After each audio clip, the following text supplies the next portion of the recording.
একটি ছবি তোলার জন্য জীবনের ৬টি বছর চেষ্টা করেছেন একজন ফটোগ্রাফার। শুনতে অবাক লাগলেও ৬ বছরের কঠোর এই পরিশ্রমের ফলও পেয়েছেন তিনি। এমন কি ছিল যা ক্যামেরাবন্দির জন্য জীবনের ৬টি বছর পার করলেন তিনি? রহস্যময় এই ছবি নিয়ে বিস্তারিত জানাচ্ছেন শিলা আক্তার। শুধু একটি ছবি তোলার জন্য কঠোর চেষ্টা চালিয়ে গেছেন ৬টি বছর। অতঃপর গত বছর ছবিটি তুলতে সফল হন ইতালিয়ান ফটোগ্রাফার ভ্যালেরিও মিনাটো।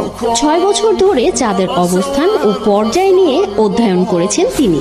৬টি বছর ধরেই তিনি অপেক্ষা করেছিলেন চাঁদ, পাহাড় ও সুপারগারের ব্যাসিলিকার একই স্থানে মিলনের। অবশেষে হাড়ভাঙা পরিশ্রমের ফলস্বরূপ চাঁদের একটি দুর্দান্ত অবস্থান ক্যামেরাবন্দি করেছেন ভ্যালেরিও মিনাটো। ক্যামেরায় বন্দি এই মুহূর্তকে ভ্যালেরিও মিনাটো সামাজিক যোগাযোগ মাধ্যমে শেয়ার করে তার ক্যাপশন দেন, এছাড়াও চাঁদের সাথে সুপারগা এবং মনোভিসোর একটি অবিস্মরণীয় অ্যাপয়েন্টমেন্ট। এই ফটোগ্রাফারের ছবিগুলো দেখলে যে কেউ তার ছবি তোলার স্কিল সম্পর্কে ধারণা করতে পারবেন। শিলা আক্তার, নিউজ 24।